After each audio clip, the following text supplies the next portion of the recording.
Bueno, ¿ya? ¿Podemos empezar? Bueno, primero darle las bienvenidas a todos. Un gusto empezar, como decía Diego, con esta actividad científica. Hoy se la dedicamos al neuropsicoanálisis la actividad tiene el nombre, ustedes lo habrán visto en los afiches, de diálogos entre psicoanálisis y neurociencias.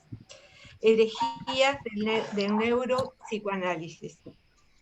Bueno, voy a presentar al doctor Lisandro Valdés, que ya lo conocemos, pero de todas formas. Es docente de la Facultad de Psicología de la Universidad de la República. Bueno, es miembro de AUPCB y es miembro de la Sociedad Internacional de Neuropsicoanálisis. Y bueno, tenemos el gusto de tenerlo aquí entre nosotros. Buenas tardes, y vamos a presentar también a la colega mexicana Daniela Flore Mosri, que es licenciada en Psicología de la Universidad Intercontinental. Tiene una maestría en Psicoterapia Psicoanalítica por la Universidad Intercontinental también. Tiene un doctorado en Psicoanálisis con línea de acentuación en Neuropsicoanálisis de la misma universidad. Es docente de licenciatura, maestría y doctorada, profesora investigadora de tiempo completo, siempre en la Universidad Intercontinental, y es coordinadora regional en México, Centro y Sudamérica para la Sociedad Internacional de Neuropsicoanálisis. Es miembro del registro clínico. Por favor, apaguen los micrófonos, los que no están hablando. Y es miembro del registro clínico de la Sociedad Internacional de Neuropsicoanálisis. Le damos la bienvenida. Muchas gracias. A ustedes. Los escuchamos. Bueno, para mí es un placer, y la verdad, yo tengo mucho cariño por AUPCB, ¿no? Y un honor también. Y bueno, y me acompaña Daniela, bueno, que es una referente no solo a nivel latinoamericano del neuropsicoanálisis, sino también a nivel mundial. Ella siempre está como en esos primeros lugares, ¿no? Y es un desafío también para mí hacer esta presentación, que voy a tratar de hacerlo más breve, y que de alguna manera, si ustedes quieren, o sea, podemos hacerlo como más dinámico, digamos, ¿no? En este aspecto. Capaz que es mucha información que tengo pensado. Daniel me decía, me parece que es mucho, y bueno, sí, capaz que sí. Y bueno, la idea es que hacer una presentación breve, y si ustedes quieren hacer alguna pregunta de estas herejías que nosotros vamos a presentar, porque de alguna manera sí hay algo de hereje en estas cosas, que principalmente en mi vida como profesional, primero comencé trabajando con pacientes individuales desde un punto de vista psicoanalítico, ¿verdad? Me di cuenta que grandes de las dificultades que tenían los pacientes tenían que ver con cuestiones de orden vincular, y ahí fue mi acercamiento a UPCB, que me nutrí de ciertas herramientas y conceptos para, no solamente para el trabajo de parejas y familias, sino también para grupos e instituciones. Actualmente trabajo en instituciones también, con instituciones de salud, en CTI, en distintas situaciones ahora en el momento de la pandemia que estamos. Y también en aquel momento también me di cuenta que había como una disociación que ya viene desde los griegos, esta cuestión de mente-cuerpo, mente-cerebro, y a lo cual hice una maestría en psiconeuroendocrinología, porque me parecía que los factores biológicos también eran importantes. Y bueno, después comencé trabajando también en el servicio, en el departamento de neuropsicología con pacientes lesionados cerebrales durante 8 años como docente de la Facultad de Psicología. Y ahí, bueno, fue como que fui tratando de integrar determinadas cosas, y siempre fue para mí como un anhelo y una aspiración, el corpus teórico del neuropsicoanálisis, ¿no? Entonces, la idea de esta pequeña presentación es mostrarle, no convencerlos ni convencerlas, del neuropsicoanálisis. Cuando yo hice mi doctorado, cometí el error, yo creo que no fue el error, pero dije que me encantaba el neuropsicoanálisis y que de alguna manera la integración del psicoanálisis en las neurociencias, y a partir de ese momento fui una suerte de persona no grata para algunos directores del doctorado. Y también me ha pasado desde el otro lado, desde el ámbito psicoanalítico, algunos colegas me han dicho, no, Lisandro, mirá que esto que estás haciendo vos es así, como una herejía, digamos, ¿no? Entonces, bueno, la idea es intentar plantear algunas de las líneas y de los orígenes del neuropsicoanálisis, ¿verdad? Bueno, ya están las presentaciones. Esta foto me la dio PCB, la verdad que impresionante. Pues yo tenía otras horribles, van a ver que mi presentación no son muy buenas, pero bueno, trataremos de hacer lo mejor posible. Ahí están Daniela y yo, que de alguna manera vamos a intentar ver de alguna manera cómo puede ser posible este diálogo entre psicoanálisis y neurociencias. Les cuento que hay una asociación neuropsicoanalítica internacional cuyas sedes versan en Nueva York, Londres y Ciudad del Cabo.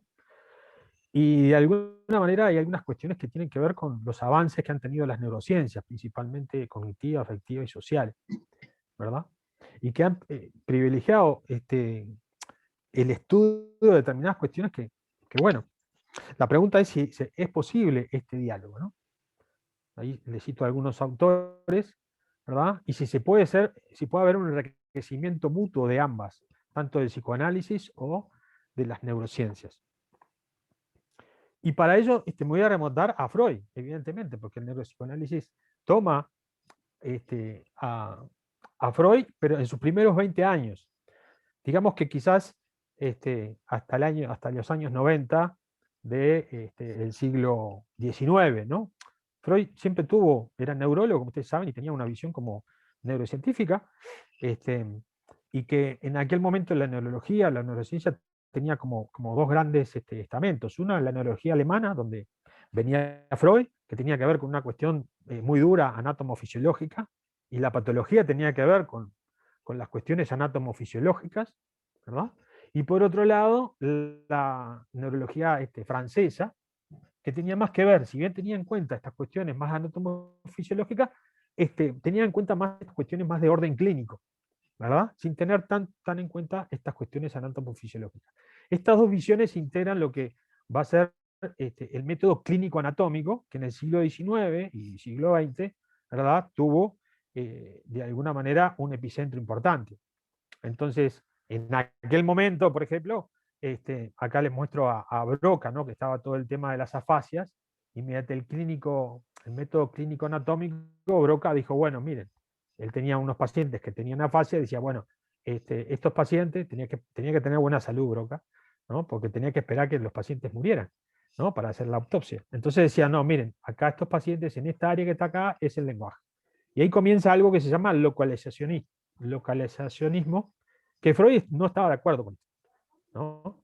Es decir, había como una visión como más integradora, en contraparte del localizacionismo, que tenía que ver con estas cuestiones, ¿no? Le comento que estas cuestiones, digamos, de mente-cuerpo, o de alguna manera que están dirimidos ya en nuestra profesión, es tan vieja como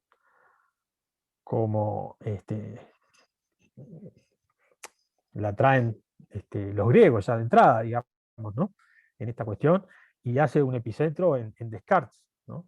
Sin embargo, nosotros tenemos unos autores del Río de la Plata, como José Blecher en su obra que se llama Psicología de la Conducta, ¿verdad?, desde una visión más dialéctica, un materialismo histórico. Él habla de los fenómenos de conducta que hay tres grandes áreas, ¿no? Una que es la parte mental, la parte biológica y la parte social. podríamos decir que el neuropsicoanálisis está más enfocado a estas dos áreas que hablaba Belecher, ¿no? Y que de alguna manera después aparece Engel, por ejemplo, en la medicina, y que dice que, bueno, que los aspectos biológicos netamente solo tienen que tener las investigaciones que priman en psicología y en sociología, ¿verdad? Para una comprensión más integral del ser humano.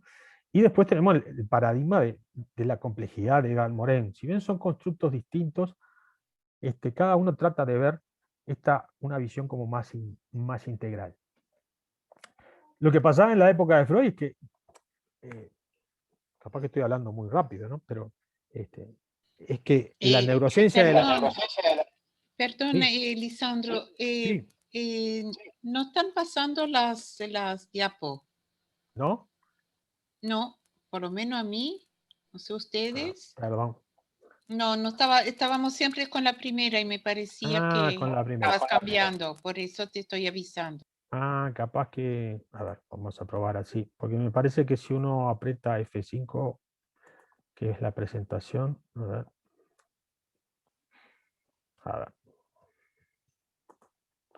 vamos a probar con el PDF, capaz que tengo más suerte. A ver.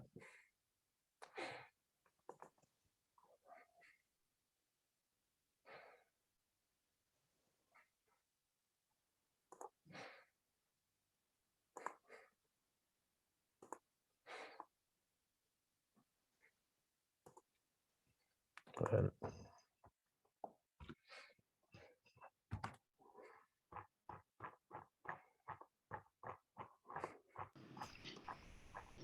Ahí parecería que sí. ¿Sí? Ahora ¿Ahora sí? sí. ¿Y ahí ¿Sí? pasó? Sí, sí, perfecto. Bueno, vamos a probar con el PDF entonces. Entonces, en estos primeros 20 años de Freud, de alguna manera el localizacionismo y el método clínico anatómico funcionaba muy bien para las afasias, ¿verdad? Pero no funcionaba muy bien para las neurosis. Evidentemente que no. De ahí que Freud tuvo que armar toda una teoría y un método de investigación pertinente para trabajar con las neurosis, y ahí está un poco su descubrimiento del inconsciente. La época, acá tenemos la foto de Santiago Ramón y Cajal, que en definitiva el gran descubrimiento de Santiago Ramón y Cajal es la doctrina de la neurona.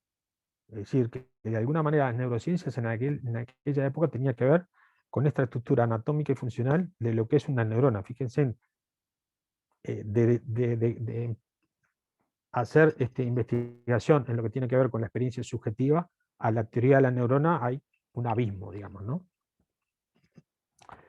Por tanto, Freud, por ejemplo, realiza un libro sobre las afasias, y acá tiene que ver con su conocimiento sobre el lenguaje y la cantidad de cuestiones, ¿verdad? En donde Freud rechaza el localizacionismo, ¿no? Acá es importante que este texto es tomado por Luria. Luria, ustedes saben que es uno de los neuropsicólogos más importantes, perteneció a la ex Unión Soviética, y era contemporáneo de Vygotsky, que era un genio Vygotsky, pero Vygotsky lamentablemente falleció muy joven, ¿no? Y Luria toma este trabajo de Freud para desarrollar cuestiones de la fascia. Pero también Luria, ¿verdad?, era psicoanalista, pero bueno, ustedes saben que en la Unión Soviética el psicoanálisis no estaba permitido. Pero de hecho, postula un método que se llama, no método clínico anatómico, sino de localización dinámica, ¿no?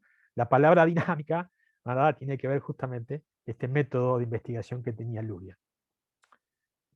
Entonces, acá está un poco esto de lo que les decía a ustedes, ¿no? Que ustedes ya lo saben, que Freud de alguna manera concibió no solamente los aspectos conscientes, sino que estas subestructuras que son la base del funcionamiento inconsciente, y esta cuestión que tiene que ver con el método y el tratamiento que desarrolló Freud.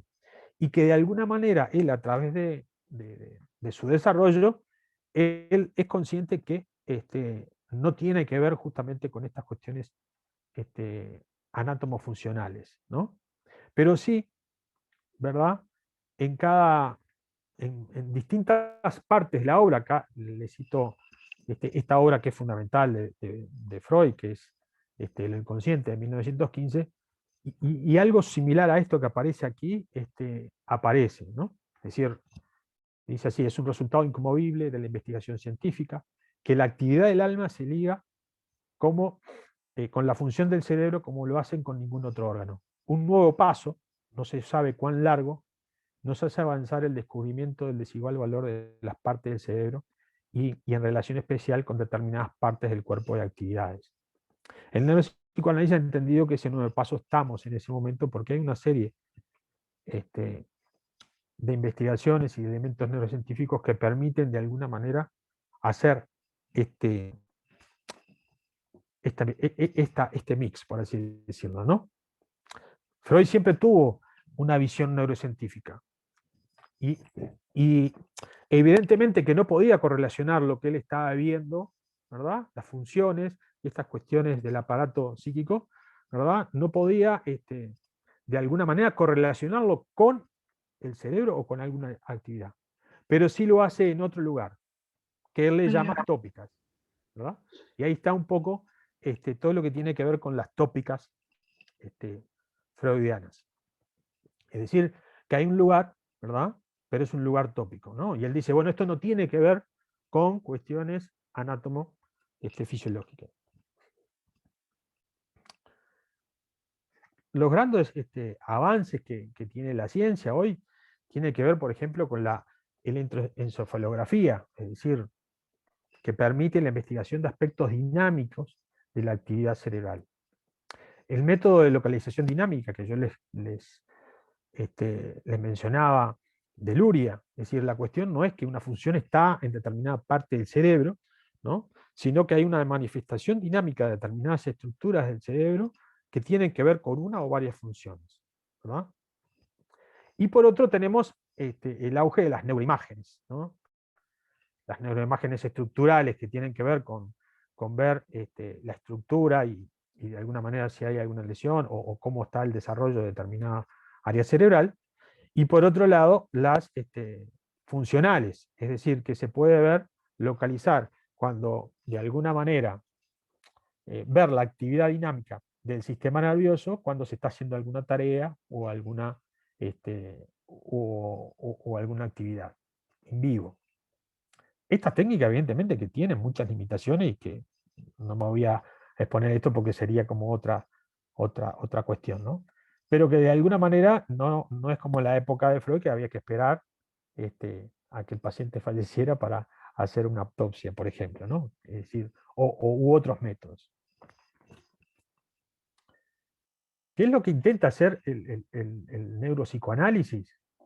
Básicamente tiene que ver con esta cuestión que tiene que ver con lo que se llama la perspectiva en primera persona. Es decir, hay una rica experiencia en lo que tiene que ver con el trabajo de la experiencia subjetiva y el sufrimiento humano. Y por otro lado, ¿verdad? Hay una perspectiva en tercera persona que tiene que ver con la observación de estados neuronales. Esto tiene que ver con otra dicotomía también, de subjetividad, objetividad, ¿verdad? Que nosotros lo trabajamos mucho. Pero de alguna manera, la idea es tener como ciertos métodos de vinculación o cómo poder trabajar. Quizás hoy, por ejemplo, en la pandemia, estamos muy acostumbrados a ver mucho número, mucho cuantificable, ¿verdad? Y nos está faltando, digamos, una visión más cualitativa de lo que está pasando. Hace poco tuve contacto con una investigación cualitativa, ¿no? En la cual da luz y da expresión a otras cosas, que tienen que ver con estas cuestiones subjetivas. La pregunta, o lo que yo siempre me preguntaba, bueno, ¿tiene que ser una cosa u otra o se pueden integrar? ¿O de qué manera es posible integrarlas? De alguna manera, el neuropsicoanálisis plantea esa vinculación.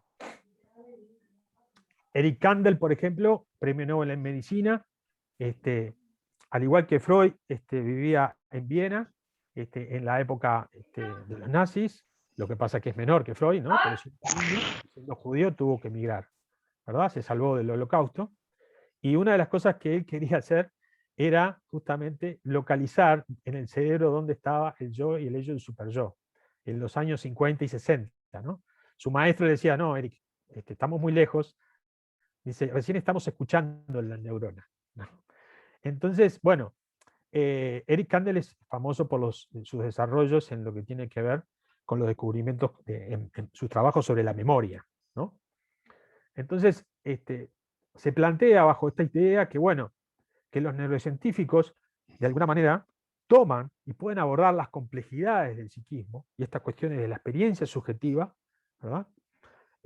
Y no tanto con cuestiones más, si me permiten, objetivas. Y las neurociencias pueden tomar, ¿verdad? Y el psicoanálisis también puede tomar para poder ver algunas de estas cuestiones del corpus psicoanalítico. Kandel plantea, ¿no?, que Freud redactó un proyecto que todos los conocemos, que Freud no lo quería que se publicara, ¿no? En 1895, el proyecto de psicología para neurólogos, ¿verdad? En el cual él dice, bueno, ahí plantea una serie de ideas, hipótesis, que pueden ser llevadas a cabo con las tecnologías del siglo XXI. Bueno, acá les presento a Mark Solms, que es es sudafricano, es uno de los padres del neuropsicoanálisis, que bueno, que es bastante exhaustivo, todo lo que hace esa nueva reformulación, ¿verdad? Desde 20 años que tiene, más de 20 años que tiene el neuropsicoanálisis, ¿verdad? Trabajando el proyecto de psicología para neuronales freudiano. Es bastante extenso. Bien, les quería presentar que de alguna manera, hoy por hoy, esta cuestión del descubrimiento del inconsciente freudiano es algo netamente que todos los neurocientíficos lo avalan. Algunos no dicen inconscientes, dicen no conscientes, ¿verdad? Pero lo que sí saben es que hay distintos tipos de inconsciente. Nosotros conocemos algunos de ellos, ¿verdad? Pero hay como distintos tipos de inconsciente. Y de alguna manera voy a mostrar algunas evidencias, algunas líneas de investigación, ¿tá?, que tienen que ver, o algunas líneas del neuropsicoanálisis. Uno que tiene que ver con la neurociencia afectiva, ¿verdad? El padre de la neurociencia afectiva a nivel mundial es Jack Pansek, y que de alguna manera, lamentablemente, Jack, que era uno de los pilares del neuropsicoanálisis, falleció hace 3 años, y él postula una serie de sistemas emocionales. Los psicoanalistas hemos trabajado mucho con las emociones, y las emociones tienen que ver con una modalidad interna de nuestro ser visceral, de nuestro cuerpo, ¿verdad? Y que de alguna manera el ello sería como una suerte de representación de todo esto, digamos, ¿no? El ello es esa caldera de las pulsiones, ¿verdad? Y esa caldera de las pulsiones se manifiestan a través de las emociones. Estas emociones son como muy básicas, no me voy a tener esto porque esto sería como algo muy amplio, pero sí, es decir, hay una que tiene que ver con la búsqueda, sistema de búsqueda, y muy vinculado, ¿verdad?, a la libido, y muy vinculado a lo pulsional, ¿sí? La bronca, la ira, el miedo, la ansiedad, el pánico, separación, angustia, el cuidado, el juego, y todo lo que tiene que ver con los sistemas sexuales.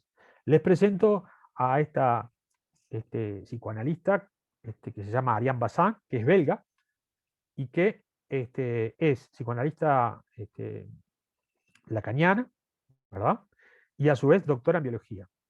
Sus investigaciones sobre el sistema de búsqueda de Jack Pansek, como un correlato fisiológico del concepto de pulsión, son muy interesantes. No me voy a explayar, pero quería mostrárselo. Y de alguna manera su maestro Shervin ya planteaba que el sistema de búsqueda planteado por Pansek tiene cierta relación con la teoría pulsional, ¿ah?, principalmente en lo que tiene que ver con estos componentes de la pulsión que ya Freud planteaba. Otra línea de investigación que tiene que ver con una línea que de alguna manera yo seguí, y que es de alguna manera línea fundacional del neuropsicoanálisis. Hay un libro que se llama Estudios Clínicos del Neuropsicoanálisis, que parte justamente, ¿verdad?, con pacientes que tienen una lesión cerebral adquirida, ya sea por un infarto, ya sea por un ACV, ya sea por un traumatismo de cráneo.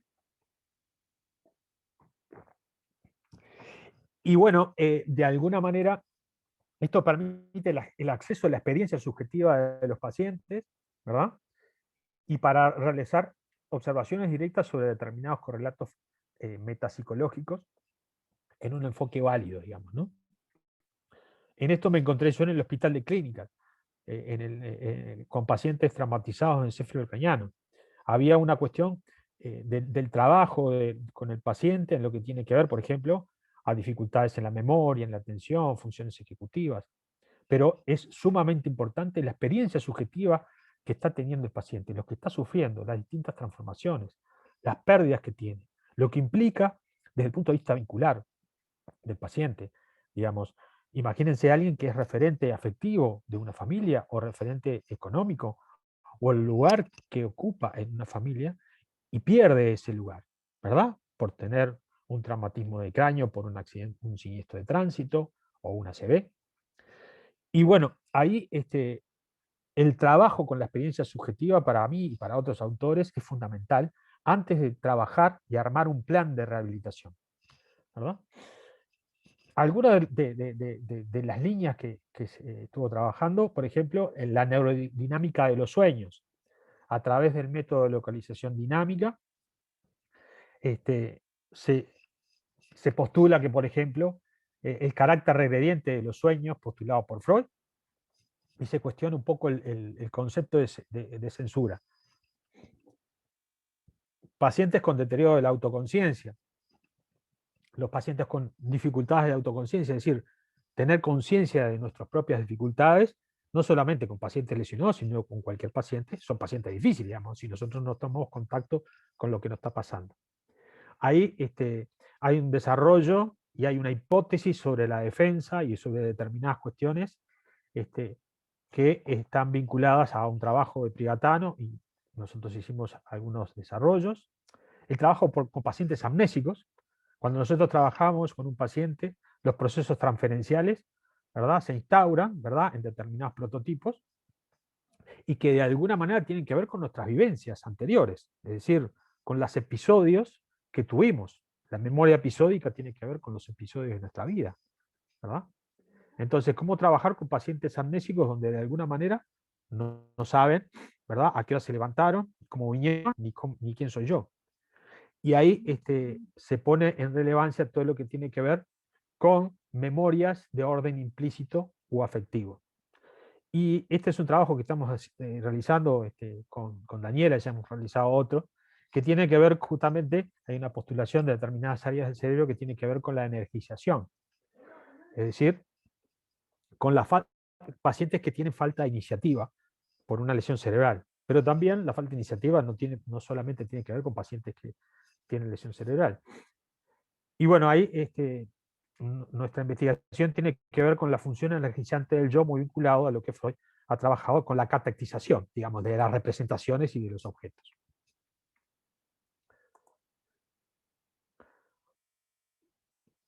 Otro tema que vamos a ver ahora es que desde hace un tiempo se sabe que hay un modo predeterminado. Este modo predeterminado o modo de default que tienen las redes neuronales, ¿verdad?, se activa cuando nosotros estamos como descansando o de alguna manera estamos pensando o divagando, a veces en el pasado o en el futuro, pero no en una situación como estresante, sino que cuando estamos relativamente tranquilos. Esta red de modo determinado, que son determinadas áreas, que no viene en el caso, ¿verdad?, se postula algo de la energía libre. La energía libre, y que de alguna manera estos trabajos tienen que ver con la neurociencia computacional.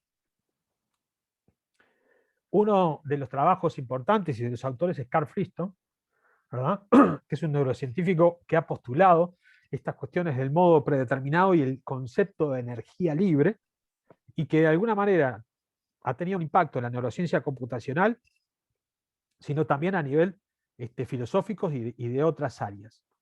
Y él postula en este artículo, que es un artículo en la revista Cortex, que a nivel neurocientífico es una revista, digamos, top, por así decirlo, no cualquiera publica en Cortex, y él postula, bueno, que estas descripciones de Freud, de los procesos primarios y secundarios, tienen mucho que ver con esta cuestión autoorganizativa que tiene estas redes de modo predeterminado en la administración de las energías libres, ¿verdad? Y él dice que, bueno, que esto tiene que ver con la descripción que Freud hizo. O sea, yo intenté leer este artículo y es neurociencia computacional, tiene mucho de matemática. Para mí fue muy árido, pero de alguna manera tiene que ver con este concepto de energía libre, que ustedes recuerdan que Freud se peleó con Jung, justamente porque Freud decía que la libido, ¿no?, era sexual y Jung decía que no, ¿no? Pero si uno lee después los escritos de Freud, se da cuenta que Jung tenía razón, que la energía no era solamente energía sexual.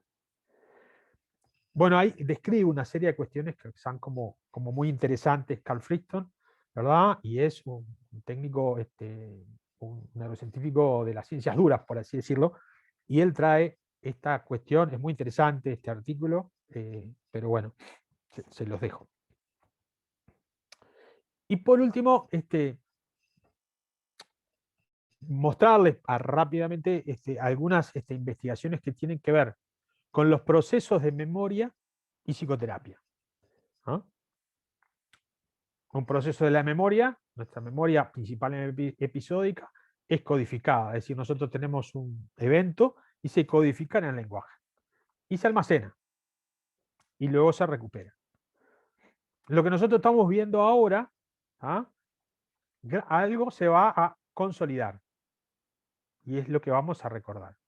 El proceso de soñar y la siesta, que yo la extraño, ¿no? Tienen, tienen importancia, ¿verdad?, en la consolidación de nuestros recuerdos, ¿verdad? Esto tiene especial importancia en psicoterapia, porque nosotros en psicoterapia trabajamos con los recuerdos, y ahí tiene que ver con aquella postulación freudiana que decía, bueno, esto no es un problema de memoria, no son las reminiscencias de las histéricas, ¿verdad? Bien, lo que sí ha sucedido es que este concepto de consolidación, lo que hace un tiempo son los procesos de reconsolidación de memoria. Es decir, que la reconsolidación establece que memorias antiguas, ¿verdad?, sufren un proceso de reescripción, siempre y cuando éstas tengan que ver con un contexto afectivo, ¿no? Y hay una reestructuración de esas memorias. Esto quizás, usted me dice, pero el psicoanálisis lo sabe hace mucho tiempo. Bueno, está bien, pero ahora hay evidencia científica con respecto a esto, ¿verdad? Y le voy a mostrar dos grandes investigadores, ¿no? Una, que es Marianne Lenzinger, que es de Alemania, que ella ha hecho investigaciones muy fuertes, con evidencia muy fuerte, sobre la depresión mayor, ¿verdad? Y ella en su investigación postula que de alguna manera la terapia psicoanalítica, ¿verdad?, de frecuencia alta es netamente importante para todo lo que tiene que ver con el tratamiento de la depresión mayor. Y bueno, su fundamento tiene que ver con estas cuestiones vinculadas, ¿verdad?, a la memoria, a los procesos de reconsolidación y consolidación de la memoria. Es decir, la relación emocional, la transferencia, facilita el desciframiento de recuerdos encarnados, no simbolizados, lo que hace de alguna manera trabajar en ella de forma más apropiada que la baja frecuencia. Y por último, Richard Lane, de la Universidad de Arizona, de Tucson, también ha trabajado mucho sobre el proceso de reconsolidación y psicoterapia.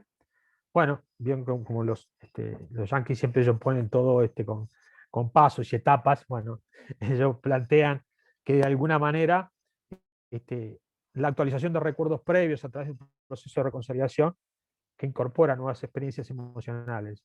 Tiene que ver con reactivar esos viejos recuerdos y emociones dolorosas asociadas y de alguna manera participar de nuevas experiencias emocionales que se incorpora a estos recuerdos, ¿no?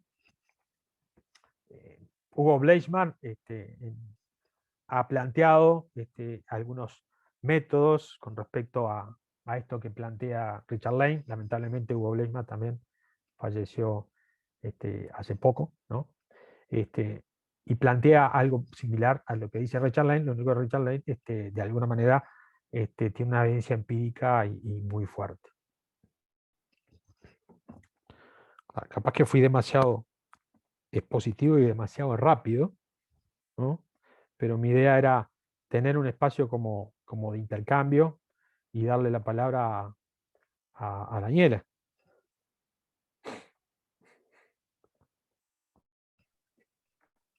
Gracias, Lisandro.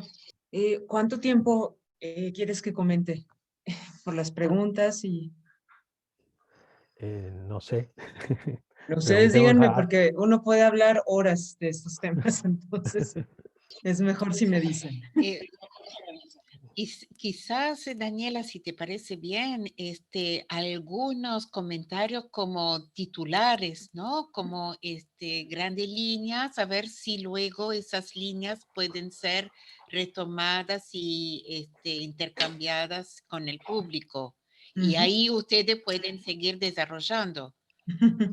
Perfecto, me parece muy bien.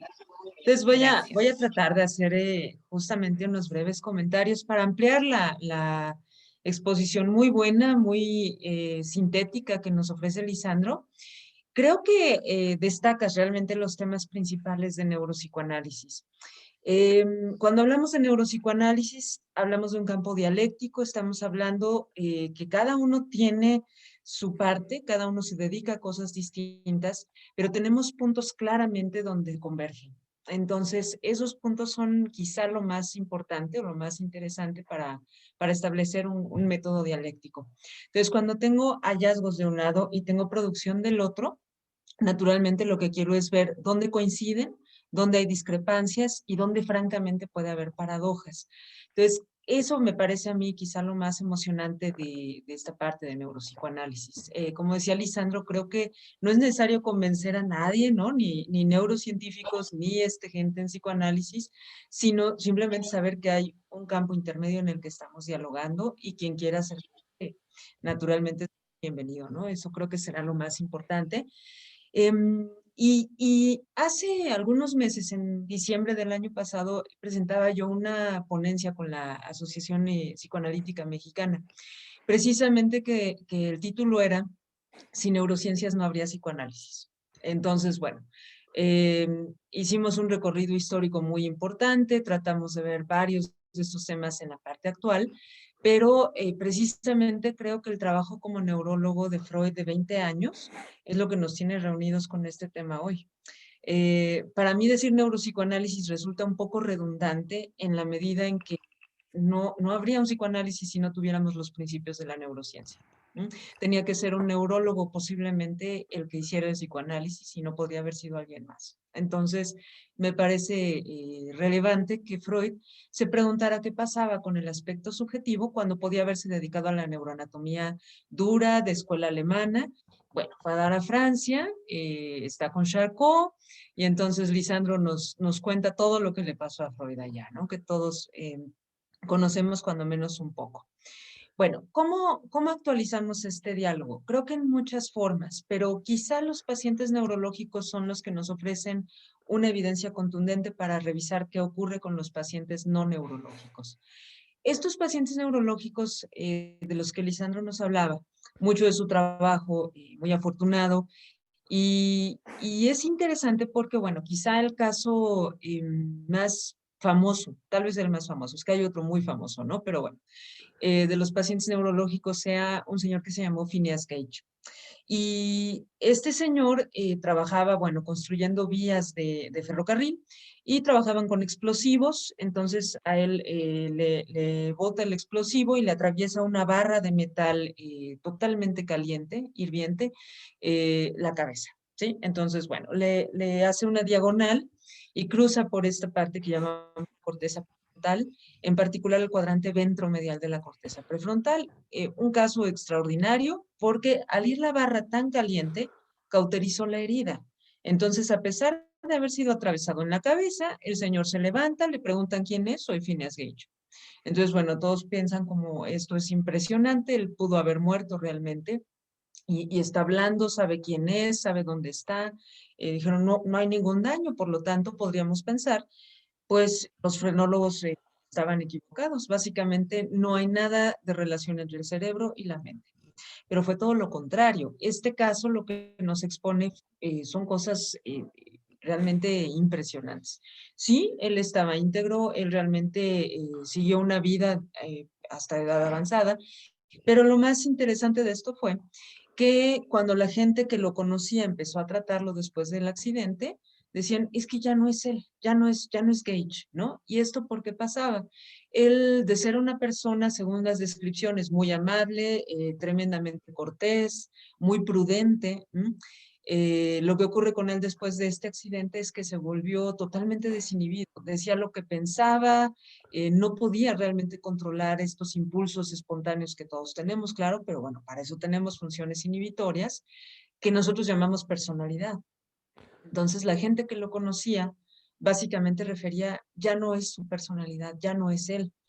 Era tan fuerte la desinhibición de Phineas Gage que terminó trabajando en el circo, era el hombre que había sido atravesado por una barra y había sobrevivido. Entonces él salía como parte del circo para pues tener una forma de vida, ¿no? En realidad ya no pudo hacer otro tipo de adaptación de vida.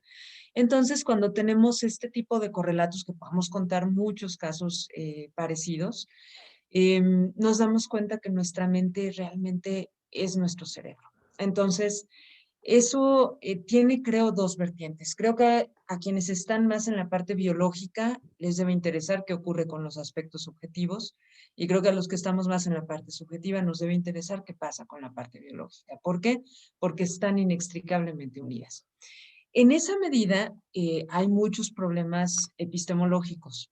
Naturalmente, no puedo hacer métodos objetivos formalmente cuantitativos si estoy hablando de un tema inherentemente subjetivo. Entonces, ese ha sido uno de los grandes puntos de inicio y por lo que muchas personas dicen, eso no se puede, mejor no lo vamos a hacer. Bueno, hay maneras de superar los obstáculos epistemológicos. Lisandro pues les hablaba de dos perspectivas, que es lo que tratamos de hacer para establecer un diálogo. Yo puedo estudiar a la mente como fenómeno subjetivo, es decir, ser alguien que tiene un self, sabe quién es esa persona, sé quién soy yo, sé dónde estoy, sé que, bueno, gracias a la tecnología y la pandemia estamos juntos, yo en México, ustedes en Uruguay, entonces cambia un poco el horario, eso es todo, ¿no? Pero estamos acá juntos. Entonces puedo definirles todas estas cuestiones. Pero además de todo esto, de qué se siente ser yo, que cada uno de nosotros tiene una experiencia única sobre qué es ser yo, podemos tener el cerebro como un objeto de estudio, que bueno, bajo ciertas circunstancias uno lo puede tener literalmente en las manos y estudiarlo como objeto, es decir, objetivamente. Esa parte, esa perspectiva de tercera persona, ¿qué es ser ese cerebro que siente, ese cerebro que está vivo y que soy yo? Esa es la perspectiva de primera persona. Y es lo que Mark Solms llamó el monismo de aspecto dual. Admitir que la mente y el cerebro son la misma cosa, pero que se pueden estudiar desde dos perspectivas distintas, ¿sí? Y lo interesante acá será poner en diálogo los hallazgos de ambas perspectivas. Entonces, cuando tengo esta postura, es más sencillo hacer integraciones metodológicas que den un poco más la altura para que uno pueda establecer algunas conclusiones. Entonces, basados en esta parte, básicamente por eso hablamos de un localizacionismo dinámico y no de un localizacionismo puro. Es frecuente la pregunta de, ¿dónde está lo inconsciente? Pero lo inconsciente, dijo Freud en 1938, es una cualidad psíquica, no es una cosa. Es una cualidad que califica a una cosa. ¿Qué cosa? Pues la mente, ¿sí? Entonces, si califica la mente, está calificando al cerebro. Entonces, hablaríamos más bien de funciones inconscientes que hablar de una cosa llamada inconsciente. Cuando puedo redefinir un poco estos aspectos, sé que no lo voy a encontrar en un lugar del cuerpo, ni en el cerebro, ni en ningún lado, sino que va a haber muchos lugares del cerebro que van a estar vinculados con funciones inconscientes, como nos decía Lisandro, algunas llamadas no conscientes, porque algunos no quieren que los confundamos con que ya están en la parte metapsicológica y todo esto, ¿no? Les causa su conflicto. Entonces, cuando estamos planteados en esto, podemos retomar temas como los sueños, la conciencia, la memoria, naturalmente las emociones, el afecto, y yo les diría, bueno, el ejemplo clásico es el de los sueños cuando se descubrió pues esta cuestión de los sueños REM, gracias exactamente a la electroencefalografía, y supimos que, bueno, es el sueño paradójico porque está uno profundamente dormido, pero nos dijeron en los 70 sobre todo, es cuando se sueña. Y entonces asociamos el sueño REM con necesariamente la parte de la formulación onírica. Resulta que hay cuando menos un 10% de personas que están en estado de sueño REM y no están soñando, ¿sí? Y resulta que hay cuando menos un 15, vamos a poner si quieren otro 10, ¿no? Por ciento de personas que están en fases de sueño no REM y están soñando. Entonces, ¿qué significa? Que el sueño REM no es exactamente lo mismo que la formulación onírica. Pero ¿qué pasó en los 70s en Estados Unidos? Alan Hobson y algunos investigadores, algunos de sus colegas, le dijeron a los psicoanalistas de Estados Unidos que eran un fraude porque ellos cobraban por interpretar ritmos de 90 minutos del tallo cerebral, ¿sí? Que proyectaban hacia arriba la corteza cerebral. Entonces, varios psicoanalistas que eran médicos también se sintieron muy apenados, le dieron la razón a Alan Hobson, y en realidad el psicoanálisis en Estados Unidos está en crisis desde los 50 por cosas parecidas, y en los 70 la crisis fue todavía peor, y yo les diría que sigue en crisis. Entonces, en parte fue por este tipo de hallazgo que implica una mala interpretación de la información que se obtuvo científicamente.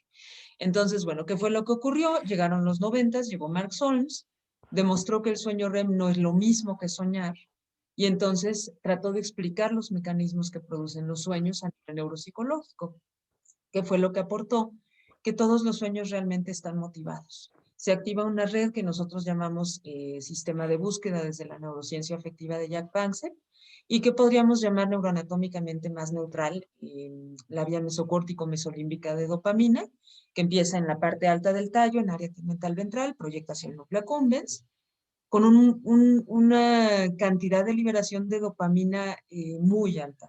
Y entonces eso, digamos que nos tiene en el estatus de psicoanálisis. Sabemos que todo estado de conciencia tiene una cualidad subjetiva. Esto para los neurocientíficos es algo que tienen que integrar todavía.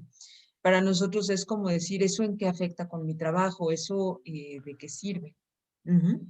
Entonces, hay muchísimas cosas que discutir alrededor de eso, pero Matt Solms prácticamente rescató al psicoanálisis donde estaba haciendo crisis a finales de los 90, y fue exactamente en el 99 que empieza a juntar gente interesada en esto de ambos campos y forma la Sociedad Internacional de Neuropsicoanálisis. Tenemos un congreso anual, actualmente suspendido por cuestiones de pandemia, pero bueno, hacemos un evento anual de todas formas, pequeño, no en el formato largo de un congreso, y justamente él acaba de publicar un libro sobre conciencia basado en el principio de energía libre, como lo trabajaba Freud, es decir, desde la escuela de Helmholtz. Entonces están hablando de las leyes de la termodinámica para explicar el funcionamiento de la mente a partir, efectivamente, como decía Lisandro, de matemáticas bastante avanzadas, ¿no? Estamos haciendo mediciones, ecuaciones, etcétera, del funcionamiento del tallo cerebral, que en este momento mostrarían uno de los conceptos básicos de Max Solms, que el ello es consciente, lo cual solamente es discutible cuando se tiene un dato neurocientífico a la mano, ¿no? Entonces, voy a dejar el comentario, tengo muchas notas, pero yo creo que es más agradable si podemos platicar, si podemos dialogar, ¿no? Entonces, muchas gracias por su atención. Muchas gracias, Daniela. Sí, la verdad que muchísimas gracias, y como decía, tú podrías hablar durante horas y nosotros los podríamos escuchar también durante horas, por lo menos en lo que me concierne, que todo eso es bastante novedoso, pero tienen, bueno, nosotros trabajamos en lo vincular y me parece que ustedes tienen una manera de presentarnos ese vínculo entre la neurociencia y el psicoanálisis, que realmente invita a eso, al diálogo. A la vez intimida, porque son cosas que uno hablo por mí, no conoce, no domina, mucho menos. Entonces, bueno, acá está el desafío, ¿no? Me siento un poquito como una alumna en una clase que no se anima a preguntar porque la pregunta puede ser muy ingenua o muy tonta, pero entiendan que para nosotros estamos, creo que a algunos de mis colegas les pasa lo mismo. Entonces, el desafío ahora es animémonos a dialogar. Yo puse en el chat que podían dejar comentarios o preguntas, pero creo que hay un poquito bueno, no sé si de vergüenza o de timidez para iniciar ese diálogo. Bueno, pero ya comenzaste, Jacqueline. Sí. Con una reflexión es más que con una pregunta. Sí. No, y cualquier pregunta yo creo que es importante porque nos hace pensar y reflexionar, digamos, ¿no? Claro. Que es lo importante, digamos, ¿no? A veces.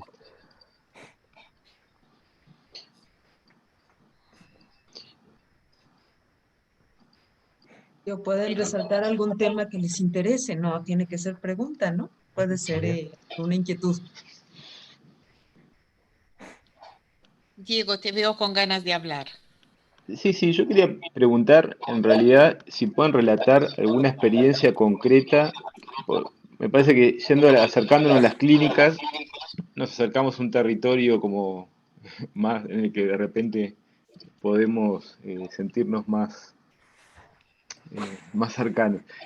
¿Alguna experiencia de integración concreto en la clínica? Lisandro habló de intervenciones con pacientes con lesiones, ver un poco cuál es el lugar del analista y también en la integración con la neurología. Hay intervenciones concretas de interdisciplina, digamos.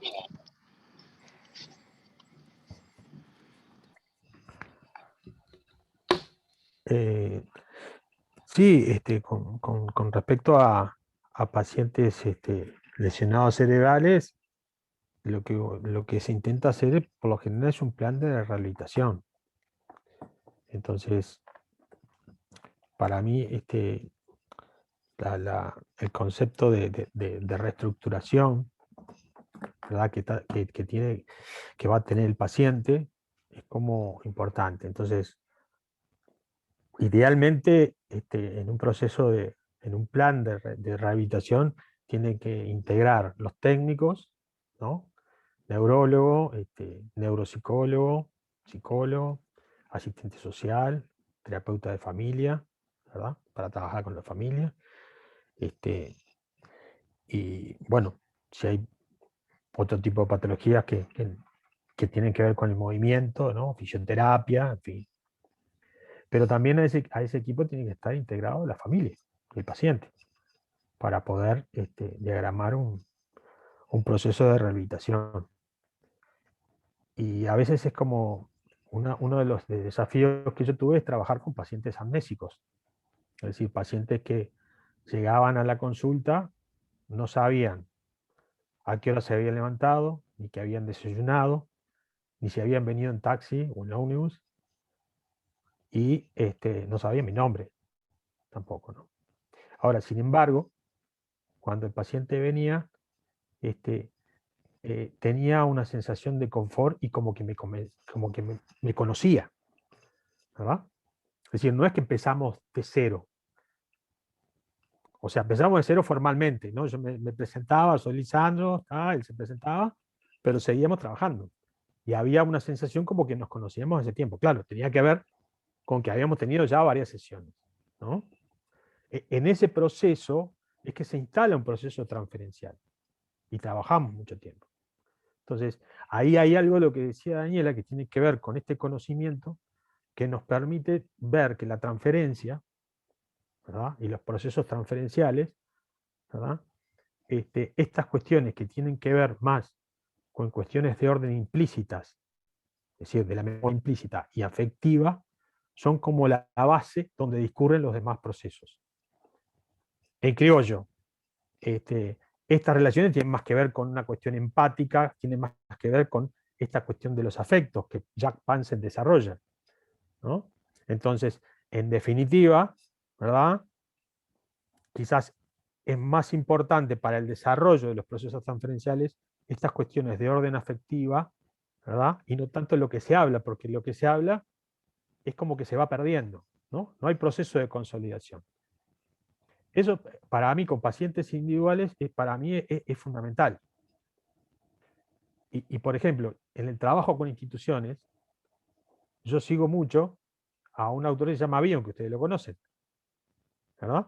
Que tiene que ver con los aspectos, con los supuestos básicos de Bion. Los supuestos básicos de Bion, él los trabajó intuitivamente. Pero ¿qué significa? Que hay momentos emocionales del grupo, ¿verdad?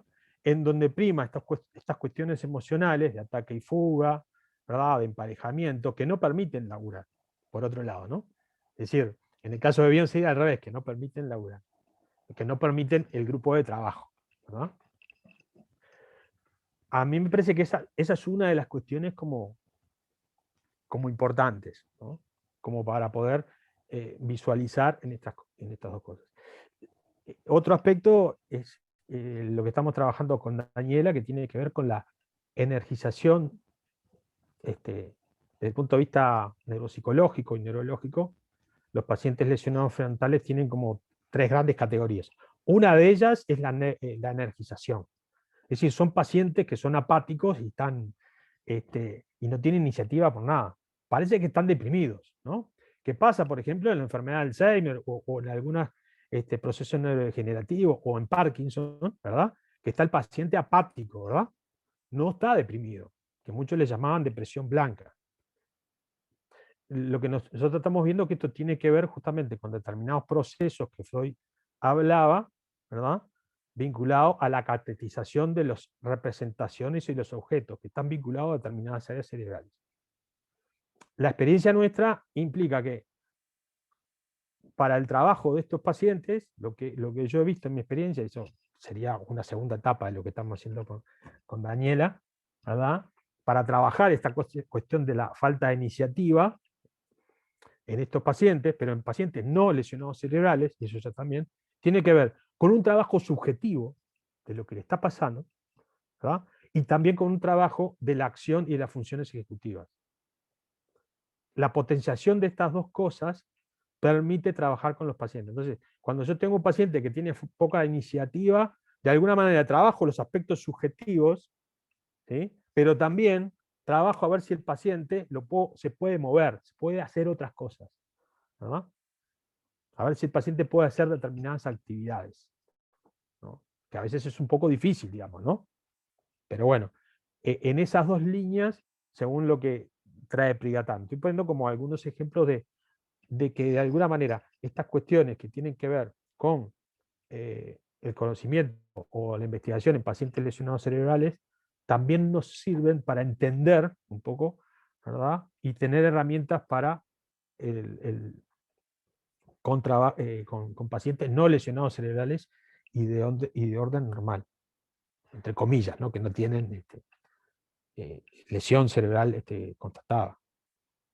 Capaz que Daniela, tú puedes. Sí, yo creo que la pregunta es excelente, porque bueno, creo que es cómo en mi trabajo clínico puede afectar que yo tenga conocimiento de neuropsicoanálisis, ¿no? Y esta parte que comenta Lisandro, pues parte de lo que criticaba Oliver Sacks de la neuropsicología, ¿no? Lisandro, la parte que decía, la neuropsicología es apasionante, pero no cubre el tema de la mente, ¿no? Se dedica a funciones cognitivas, ejecutivas, y toda la parte subjetiva, pues no la toma en cuenta. Entonces, creo que en el lado de estos pacientes es reconocer que tienen mente, que tienen subjetividad y que a pesar de las lesiones están en un sufrimiento terrible, y descuidar la parte psicodinámica, la parte afectiva, pues es algo no admisible. simplemente no es admisible y es lo que hacen muchísimos rehabilitadores neuropsicológicos. ¿Por qué? Porque, bueno, así se les entrena. Creo que es una escuela como grande que ha privilegiado la parte de rehabilitar funciones, pero nada que tenga que ver con lo subjetivo. Entonces, creo que ahí hay una ganancia muy clara. Pero trasladándolo a la parte de pacientes no neurológicos, es decir, pacientes analíticos en general, bueno, los temas se vuelven muy amplios, muy importantes, y tal vez vale la pena retomar esto que decías, Lisandro, la parte de la memoria. El año pasado, una de las grandes investigadoras de la memoria, ¿no? Ella trabajó con Eric Kandel mucho tiempo, Cristina Alberini, ¿no? Mencionada ahí en tu presentación. Cristina Alberini, bueno, es la maestra para trabajar cuestiones de consolidación, reconsolidación de la memoria. Pocas personas saben tanto como ella sobre memoria y además de todo es psicoterapeuta de orientación psicoanalítica. Entonces, pues una persona que tiene realmente las dos perspectivas a la mano. Bueno, ella comentaba hace un año que la dificultad para Freud en el proyecto de psicología de resolver los famosos 3 sistemas de neuronas, que eran los omega, phi, psi. Y decía, bueno, unas neuronas eran pasaderas, otras son impasaderas, las barreras contacto cuando todavía no tenían el nombre de sinapsis, etcétera. Y ella dice, el problema de trazar una comprensión de las neurosis a partir de ese proyecto de psicología es trabajar pensando que la memoria tiene un sistema único. Es decir, que toda la memoria funciona exactamente con las mismas leyes. Entonces, naturalmente Freud topó con muchísimos problemas que no pudo resolver en realidad en toda su vida. ¿Cuándo supimos que había más sistemas de memoria? Cuando empezamos a estudiar precisamente pacientes neurológicos con lesiones muy focalizadas, por ejemplo, en el hipocampo, extensión hacia algunas regiones amigdalinas y tal vez el lóbulo temporal. Cuando entendemos que este sistema de memoria que llamamos pues más autobiográfico, episódico, declarativo, explícito, no es el único que está funcionando, entendemos justo lo que Lisandro nos explica, que la transferencia se da a través de otros sistemas de memoria y no este. Este es el que usamos o privilegiamos en técnicas psicoanalíticas donde le pedimos a la persona que hable. Pero en realidad, la historia de su vida se marca en el vínculo transferencial, contratransferencial, precisamente porque la memoria es mucho más precisa cuando hablamos de lo que se hace y lo que se hizo, patrones, digamos, instalados en sistemas de memoria muy exactos, que adicionalmente reclutan esta parte afectiva. Entonces, toda experiencia de vida tiene un afecto asociado. Y creo que ahí es un poco donde Lisandro explicaba esta parte de la catexia, la representación, cómo la vamos a activar y cómo en ocasiones no queremos realmente activarla, ¿no? Por una cuestión ya de defensa. Entonces, basados en esto, sabríamos que efectivamente los sistemas de memoria trabajan con leyes distintas al estar instalados o anclados a sistemas neurológicos distintos. Entonces, las mismas estructuras que están trabajando con el sistema episódico, este de las palabras, no serán las mismas estructuras que trabajan con la memoria emocional. El tipo de emoción que se asocia al lenguaje ya trae un proceso que nosotros llamamos terciario, un proceso más de corteza cerebral, que funciona de una manera distinta a lo que llamamos un instinto, que es una respuesta afectiva, que no requiere de aprender, una respuesta finalmente a un estímulo incondicionado. Entonces, eso es lo que vemos, cómo va aprendiendo de la experiencia en un cerebro, que es un órgano vivo, que cambia conforme tenemos experiencias, sigue codificando y sigue modificando todas sus sinapsis, tal como Freud nos dijo en el proyecto. Cada sinapsis sigue modificando el cerebro todo el tiempo está cambiando. Entonces, no es una cosa fija que simplemente no va a tener ya ningún cambio, pues, ¿no? Es un órgano que está tan vivo como todos los demás. Lo que hacemos lo impacta, marca y deja huellas sobre todo lo que hemos vivido. Y entonces podemos llegar a planteamientos tan importantes a nivel clínico como decir, tal vez no es que esté reprimiendo un recuerdo que no está logrando rescatar para su sesión analítica, ¿sí? En muchas ocasiones simplemente no está ese sistema de memoria activo en este momento o no lo estuvo en el momento en el que se da sobre todo una vivencia traumática. Entonces tenemos elementos neuroquímicos complejos que pueden favorecer que un cerebro simplemente no codifique una experiencia por el nivel de ansiedad y estrés, temor, miedo que implicó en el momento, y que esto viene regulado por el impacto del cortisol, la liberación de corticosteroides, hormonas del estrés. Entonces, en estos casos no podemos decir que la persona tuvo el recuerdo y simplemente lo perdió, sino que estamos hablando de que nunca se codificó el recuerdo. Cuando tenemos este tipo de premisa, cambia el trabajo clínico, porque entonces sé que no estoy buscando rescatar recuerdos, que el trabajo psicoanalítico no es hacer realmente consciente lo inconsciente, que, bueno, bajo las premisas freudianas de los 30 ni siquiera es posible, ¿no? Si es inconsciente no se puede conocer, solamente podemos inferir cosas plasmadas en él. Entonces ahí, bueno, tenemos que redefinir cosas. Freud nos dijo casi toda su obra que los afectos siempre son conscientes. Titubeó tal vez un par de ocasiones, pero ya estaba como bastante convencido. Jack Palance, este señor que nos cuenta Lisandro de la neurociencia afectiva, lo dijo contundentemente. Él nos dijo, dejar de sentir es imposible a menos que usted entre en un estado de coma o esté muerto. ¿Sí? Mientras usted esté vivo, está sintiendo. ¿Por qué? Porque es una función de supervivencia y entonces el afecto siempre es consciente, ¿sí? No podemos hablar de un afecto reprimido o inconsciente realmente. ¿Por qué? Porque es la función que viene desde el tallo cerebral. Pero en la neurociencia predominante se pensaba que las emociones, los afectos eran un proceso cortical. Entonces, cambia absolutamente todo. ¿Qué es lo que principalmente cambia con esto que estamos planteando? La propuesta de Mark Solms del que leí yo en realidad es consciente y el yo es mucho más inconsciente de lo que habíamos pensado justo por cómo trabaja. El yo tiende a dar por hecho muchos hechos de la vida porque hace predicciones y solamente si registra una falla en sus predicciones, un error de predicción, entonces hace consciente lo que ocurrió y dice, ajá, creo que esto no fue correcto, tengo que corregir, tengo que volver a evaluar, tengo que volver a plantear una predicción y una vez que la predicción se vuelve correcta, no es necesario dedicarle conciencia y vamos a reservar los estados conscientes básicamente para resolver problemas de vida, tal vez podemos hablar de una libido formal, que lleva a una supervivencia basada en instintos. Esos instintos serían tan básicos como su nombre indica, que pues formularían una complejidad de la mente tremenda. Entonces, redefinir esto significa redefinir la técnica, ¿sí? Significa un trabajo mucho más basado en el afecto, mucho más basado en la comprensión de que el afecto tiene una respuesta conductual y esa respuesta conductual va a ser plasmada en la transferencia y contratransferencia, donde nosotros pues somos uno más, por supuesto. Entonces, hace un año todavía presencial en México hicimos 3 reuniones de grupo de estudios sobre represión para ver qué cambiaba técnicamente. Bueno, pues estamos pensando que hay que tener mucho más allá de la palabra para poder realmente tener pues una formulación analítica más completa, ¿no? Pero bueno, por dar ejemplos, les digo, me puedo seguir, me pueden parar. Yo quería hacer un comentario, no sé si hay alguien antes,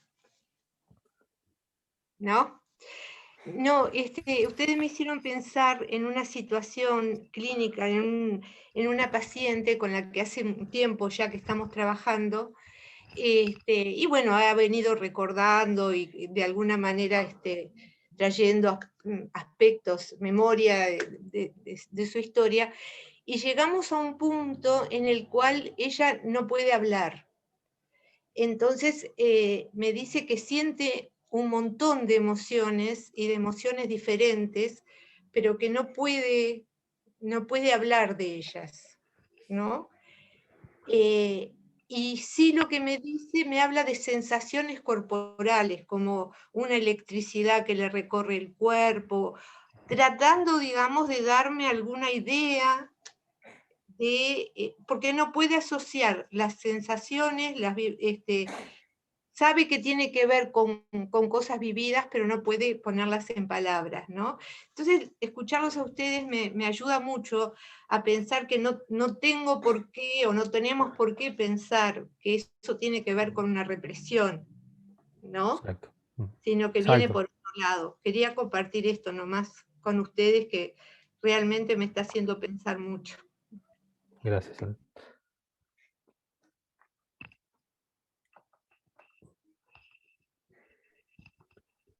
¿Comentas algo al respecto, Lisandro? No, dale tú. Bueno, como he estado hablando mucho. Pero, sabes, Ana, creo que sí, esto que compartes es muy útil porque precisamente, ¿no? Creo que no va a haber nunca una palabra que alcance para describir lo que uno siente. Son aproximaciones, son simplemente intentos. Algunas personas son más hábiles para poder expresar, ¿no? Bueno, tenemos poesía, por decir algo, ¿no? Claro, si entendemos poesía. Ahora, creo que parte de lo que nos plantean estos pacientes, algunos dirían que presenciaste una lexitimia, pero fíjate que, bueno, parece que sí sabe identificar bien lo que siente, pero no puede comunicar, lo que es muy distinto a alguien que dice no tengo idea qué siento, ¿no? Es algo muy distinto. Entonces, me parece que también ahí es privilegiar técnicas que favorecen precisamente pues esta detección del afecto. Entonces ahí viene un cuestionamiento técnico muy interesante. ¿Qué tanto tenemos que seguir utilizando los divanes? Porque no vemos desafortunadamente la gesticulación de la persona, que es lo que realmente expresa las emociones. Entonces, claro, habrá casos que se beneficien mucho de la utilización del diván, habrá casos que podemos cuestionar un poco precisamente por lo que estás planteando. Si yo tengo a esta persona cara a cara, gesticula. Si yo la tengo en el diván, como no tiene el correlato de la mirada, ¿sí? Simplemente no va a gesticular. Y voy a perder mucha información cuando una persona tiene problemas para decirme qué es lo que está sintiendo. Entonces son cuestionamientos, están ahí para pensar, ¿no? Pero personalmente, pues sí, he dejado un poco el uso del diván, ¿no? Es muy interesante lo que traen. Primero porque, como dijo Lisandro, transmitiendo qué es lo que le pasaba a él, hay parte de las inconsistencias que da la clínica. Fue atendiendo gente y buscando situaciones, familia, en fin, perdón, psicoanálisis, familia, neurociencias. Entonces, es un detalle no menor a ver que toda descripción abarca un campo de inconsistencia. O sea, no hay una explicación, digamos, total, ¿no? Es verdad. Y me parece que dentro de nuestra asociación, yo tengo la sensación que trabajamos en vínculos y eso, seguramente hay muchas inconsistencias. Recién Daniela hablaba de que parte de estas inconsistencias hacen por lo menos cuestionar la universalidad de la técnica psicoanalítica. Porque si el sentido es hacer consciente lo inconsciente, parece una cosa maquínica de traducción e interpretación inmediata, ¿no? Cuando todo este otro campo en fin, que tiene diferentes nominaciones, yo no sé si concretamente la transferencia y la contratransferencia abarca por completo este otro campo que tiene que ver con lo que ocurre en presencia y que no está generado por algo que viene de otro lado y se transfiere de la historia personal del paciente, de la historia personal del analista, ¿no? Sino más bien que se empiezan a poner de relieve otro tipo de fenómenos, ¿no? Yo me quedé pensando lo que Lisandro decía, que por ejemplo, trabajando en grupos, cobra especial importancia no encontrar el sentido inconsciente, sino la vigilancia del clima, o la manera de cómo se da si se entra en un clima persecutorio, por ejemplo, o de hostilidad, ¿no? Entonces, las observaciones que están haciendo me resultan sumamente interesantes. Les quería preguntar, hablaron como de una crítica a la censura, o a la noción de censura en algún momento, me pareció. Sí. Quizás esté pegando un salto, No, está bien. muchas veces lo hago, pero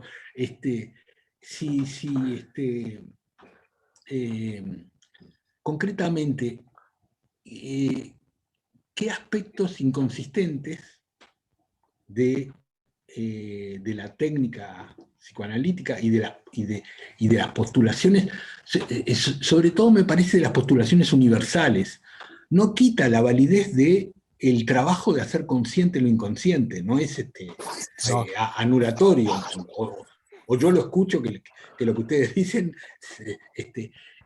bueno, es importante, pero no es lo único, ese es el tema.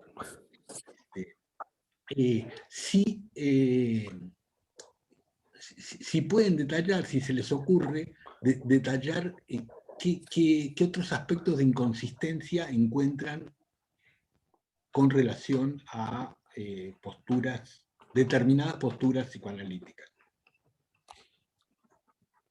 Bueno, una relacionada a esto que traía Daniela y traía Ana, digamos, ¿no? Es decir, que la asociación, por ejemplo, no solamente de ideas, también de afectos. En el trabajo grupal es evidente, ¿no? En una reunión es evidente. Es decir, por ejemplo, que aparecen determinados aspectos emocionales, por ejemplo, de orden triste, ¿no? Y de alguna manera hay una resonancia como fantasmática, pero tiene más que ver con estas cuestiones más del clima grupal. Y entonces esto que traía Daniela, ¿no? Que a veces es que estas cuestiones emocionales son más implícitas, tienen un registro desde que nacemos, o quizás desde antes, y quizás estos otros registros más explícitos, o de la memoria episódica, tienen un registro regulados quizás por el sistema de estrés, los glucocorticoides, por ejemplo, que ya mencionaba, ¿no? Que a veces puede funcionar a modo de la spaltum freudiana de los años 30, digamos, ¿no? Que algunos autores hablan de hasta una tercera tópica, ¿no? En el sentido de que hay como una escisión vertical, digamos, ¿no? Entonces, ahí hay aspectos que no son, o sea, quizás lo que tenemos que pensar, y que no lo decimos nosotros, sino, por ejemplo, a mí me gusta mucho Hugo Bleichmann, por ejemplo, ¿no? Que él hablaba que hay como distintos tipos de inconscientes, ¿no? Entonces, el inconsciente reprimido sí tiene que ver con hacer consciente de lo inconsciente.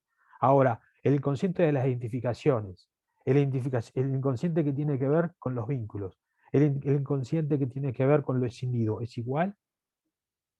¿Aplicamos las mismas técnicas? Hacer consciente de lo inconsciente, de cuestiones que son bastante, si me permiten la palabra no académica, jodidas, donde yo tomo contacto con cuestiones al estilo de la viejita Klein, ¿no? De cuestiones escindidas muy arcaicas y de alguna manera vinculadas a la pulsión de muerte o vinculadas a cuestiones, es como que parecería que no. Entonces quizás es relativizar todo este tipo de cuestiones que se vienen, yo creo que hace tiempo, ¿no? Varios psicoanalistas lo tratan de diferente manera, ¿no? Pero el neuropsicoanálisis nos permite de alguna manera también pensarlos y articularlos, lo que dice Daniela, digamos, ¿no? Es decir, este conocimiento tiene que ver con poder articularlos y ser útil, ¿no? Y tener como una mejor luz. Por ejemplo, yo con muchos estudiantes en facultad les digo, bueno, está todo bárbaro, ser consciente de lo consciente, pero tenemos que ver cómo está la estructura, ¿no? Es decir, les digo, la estructura es como si nosotros vamos al teatro, la estructura es el escenario. Y los conflictos, esto no lo digo yo, estoy repitiendo de otro autor, y los conflictos se dirimen arriba del escenario, ¿verdad? Si la cuestión se dirime más en los conflictos, bueno, hacer consciente de lo inconsciente, ¿no? Trabajar sobre la represión. Ahora, si la cuestión es sobre la estructura, sobre el escenario, bueno, no sabemos si la obra se va, cómo se va a dirimir la obra, ¿no? Entonces, quizás hay que trabajar sobre las estructuras, ¿no? Y eso tiene que ver justamente con estas cuestiones de los aspectos emocionales y explícitos, ¿no? Capaz que entreveré un poco más, pero un poco tratando de, en esta cuestión de tener un esquema como referencial, como decía Pichon Rivière, para entender algunas cosas, ¿no? Por eso yo coincido con Daniela que, bueno, para mí no hay una dicotomía, sino que lo veo como una cuestión integral. Lo que más me resulta, o sea, lo veo integral también, porque yo trabajo desde el punto de vista social, es un nuevo paso que tiene que dar el neuropsicoanálisis, que es integrar los aspectos sociales y vinculares, ¿no? Es decir, pero bueno, porque hoy la neurociencia social y la psicología social, el Río de la Plata, es como que están como muy lejos, ¿no? Pero me parece que es otro paso. No sé si se escucha. ¿Sí? Y esa cosa también para intervenir. Sí, en realidad creo que, discúlpame Viviana, pero creo que estaba Sonia primero y después estarías tú.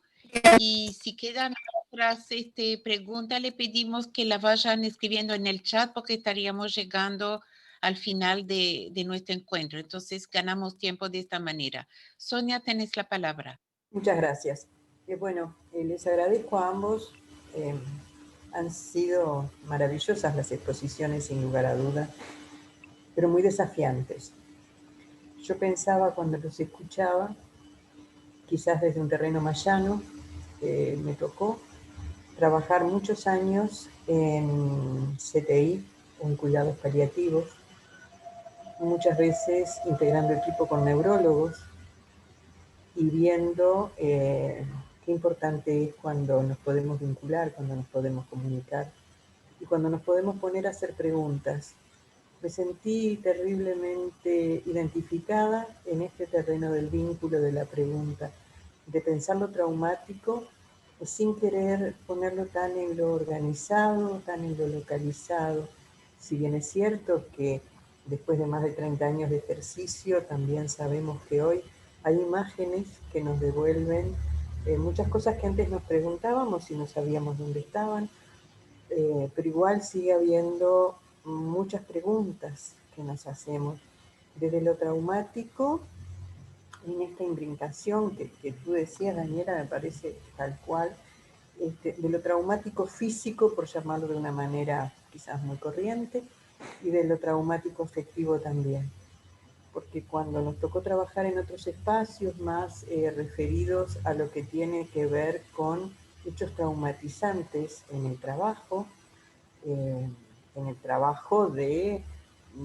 personas que, bueno, como los bomberos, por ejemplo, se encuentran con situaciones, por poner un ejemplo, ¿qué pasa cuando nos vinculamos? Cuando nos vinculamos con el otro, que está tratando de poner palabra, que está tratando de desbloquear. Entonces, creo que es maravillosa esta apuesta.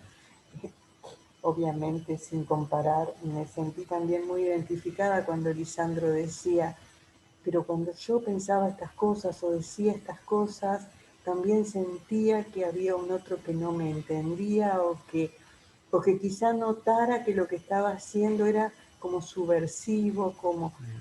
Bueno, me parece que muchas gracias y que esto creo que nos habilita y a mucha gente joven le da para seguir construyendo un saber fascinante. Y nada más. Muchas gracias. Gracias, Ana. No sé si quieren hacer algún comentario o juntamos con la pregunta de Viviana y ustedes van comentando, si les parece. Viviana. Viviana Núñez, ¿tenías una pregunta? No estaba pudiendo gritar el micro. Es una pregunta, un comentario, capaz pero no me... Diana, escucha bastante mal, ¿sabes? Tenés el audio, te A ver. escuchamos muy mal. ¿Se Ahora escucha un mejor, poco mejor? Ahí va. un poco mejor. Dame un segundito.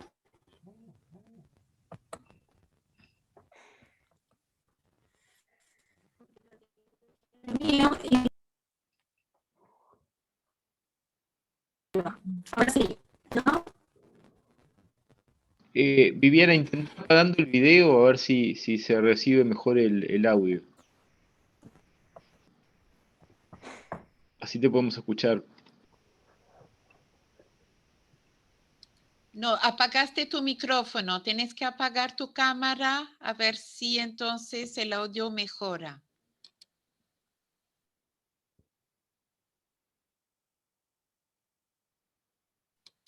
Pero prende tu micrófono, Viviana, si no, no te escuchamos.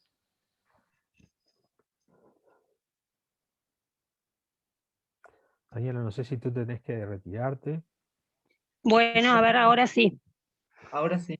Vamos a escuchar. Ahora sí. Bien. esto. Bueno, disculpen.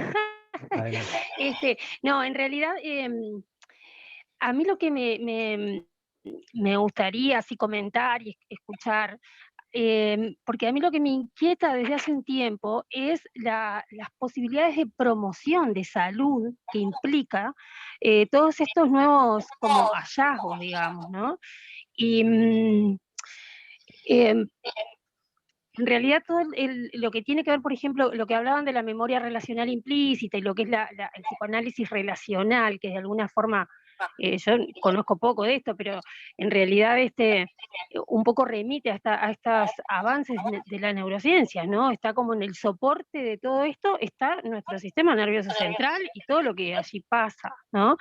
Entonces me parece, me interesaría muchísimo saber qué líneas podemos tener a partir de estos nuevos saberes o de estos avances en lo que es la promoción de salud, ¿no? Y bueno, también se me generan ahí algunas paradojas teóricas, yo qué sé, yo pensando desde las pulsiones freudianas o la falta de Lacan y qué hacemos con el sistema nervioso, ¿no? A mí me pasan esas preguntas por la cabeza desde hace un tiempo y me parece que capaz que ustedes que están más avanzados en todo esto tienen alguna, no sé si respuesta, pero por lo menos algún acercamiento a eso, ¿no? Y otro comentario que quería hacer es que yo trabajo desde el psicodrama y en los grupos esto se pone en juego, todo esto relacional, todo esto que a veces uno bueno, yo nunca, no soy psicoanalista, así que no trabajé nunca desde el diván, trabajo frente a frente, sí desde el psicoanálisis, pero no con diván, pero en la consulta individual, en la bipersonal, hay cosas que son como difíciles de abordar, que a nivel grupal o desde ponerlo en una escena, bueno, surgen como más llanamente, en definitiva, y se procesan incluso como más rápidamente, ¿no? Entonces, nada, comentar esto. Muchas gracias. Gracias, Viviana. Bueno, cerramos el espacio de preguntas con estos comentarios y preguntas y les damos las palabras. Lisandro, Daniel. Bueno, no sé, te doy la palabra, Daniela. Y agradecerte, obviamente. No, pues yo les agradezco mucho la invitación y el espacio para hablar de estos temas. Eso es como lo primero. Creo que mencionaron varias veces la palabra desafío y creo que es correcto llamarle así a todo esto, ¿no? En realidad, quizá la riqueza del neuropsicoanálisis en este momento es poder plantear preguntas, poder cuestionar, poder generar dudas y preguntas que de alguna manera van ampliando los conceptos que tenemos como a veces ya muy arraigados, como muy dados por hecho, y justamente no detectamos en ocasiones, pues incluso paradojas teóricas que tratamos de aplicar a la clínica. Entonces, Creo que retomando un poco algunos de los temas que mencionaron, pues sí, el simple concepto de represión es una paradoja, ¿no? Ahora que discutíamos un poco cómo, que si sí lo consciente se hacía consciente, que si no, que todo esto que se vuelve como muy complejo. Y básicamente la respuesta sería, pues primero vamos a definir qué es la represión y después podemos saber si es posible vencer la represión. Pero ahí hay una paradoja muy interesante, ¿no? Si alguien sabe que un contenido tiene que ser reprimido, entonces hay alguien que siempre sabe. Entonces, muchos contenidos que parecieran inconscientes serían preconscientes y entonces seguimos entrando en discusiones que van cuestionando realmente mucho del cuerpo teórico, ¿no? Entonces, creo que ahí tenemos mucho. De la parte vincular, social, relacional, hay mucho material neuropsicoanalítico, en realidad es falta de tiempo, que no podemos presentarles más de esto, pero pues bueno, tenemos... déjenme ver, son 4 instintos prosociales, ¿no? Entonces son 4 circuitos distintos que promueven las relaciones sociales, no solo entre seres humanos, entre todos los mamíferos, y que nos dan mucha luz sobre lo que pasa cuando estamos con los demás, y que como mamíferos es inevitable la interacción con los demás, ese vínculo. Entonces creo que, pues sí, tal vez necesitamos mucho tiempo. Lisandro, te iba a comentar si quieres invitarlos la semana que viene a la plática que va a dar Marx Holmes, si quieres mandarles algunos artículos, tal vez podemos pensar en algunos Bueno, para compartirles, tratar de sacar las preguntas, ¿no? Las inquietudes.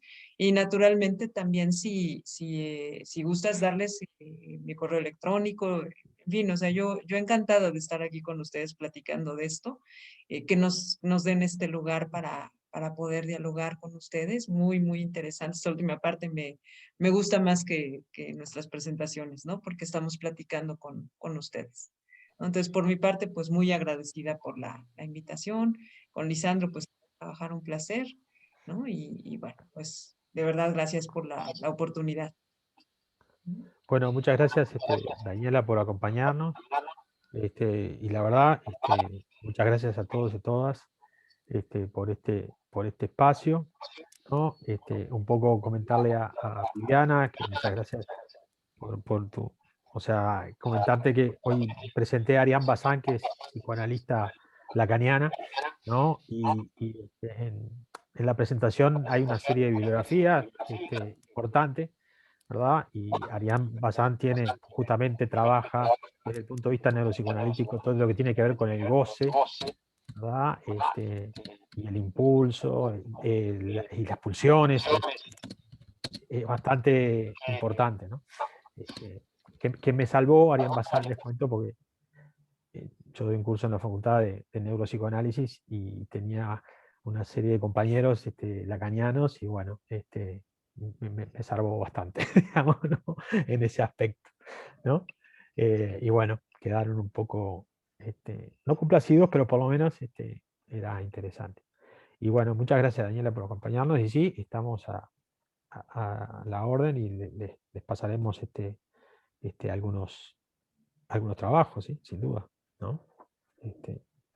Lisandro, ¿será posible también que compartas la presentación que nos Sí, mostraste para que la sí, podamos tratar de ir De asimilando sí. de a poquito? Porque la verdad que estaba muy buena, pero necesitamos más tiempo para tantos conceptos, para muchos de nosotros Sí, muy sí. nuevos. Sí, Bueno, Sí, yo les mando la presentación y al final de la dale, misma ¿sí? tiene la bibliografía. Perfecto, ¿Ah? yo quería perfecto, hacer perfecto. Sí, un Ana. comentario antes de terminar nada más.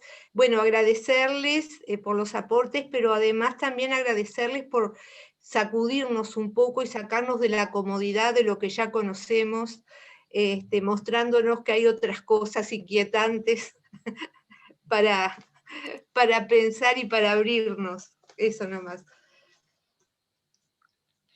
Sí, la verdad que creo que nos deja con gusto a poco, así que si ustedes están afines, en algún momento podríamos seguir con ese diálogo, porque creo que necesitamos como un tiempo para repensar sobre todo eso y quizás volver a encontrarnos. Quedan seguramente muchas ideas pendientes, preguntas, así que bueno, agradecemos por supuesto a todos los que nos acompañan hoy en esta reunión y bueno, a Daniela y a Lisandra, muchísimas gracias y con este compromiso de poder reencontrarnos pronto.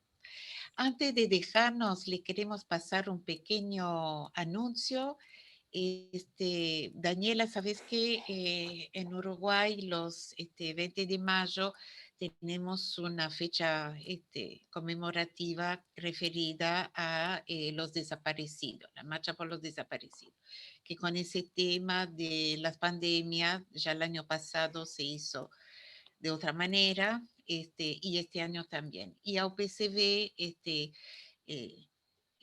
abre un espacio, digamos, de reunión el 19, donde lo que pedimos es que el que quiera participar de esta actividad mande una foto, un archivo, una foto, algo que personales o de la web, algo por supuesto referido a ese tema. Y tenemos un WhatsApp que creamos a estos efectos, que todo eso lo encuentran en las redes, el Facebook de OPCV o la web de OPCV, o el que quiere se lo mandamos personalmente.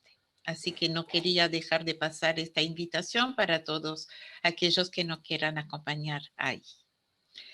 Bueno, de nuevo, muchísimas Jacqueline, gracias. y el 19 nos reunimos Por supuesto, a través del sí. Zoom para ver las imágenes y poder intercambiar. Claro. Sí. Obviamente, no es solamente enviarlo, sino que esto será la base, digamos, para el intercambio que tengamos en esa ocasión. Bueno, no deja de despedirnos. Bueno.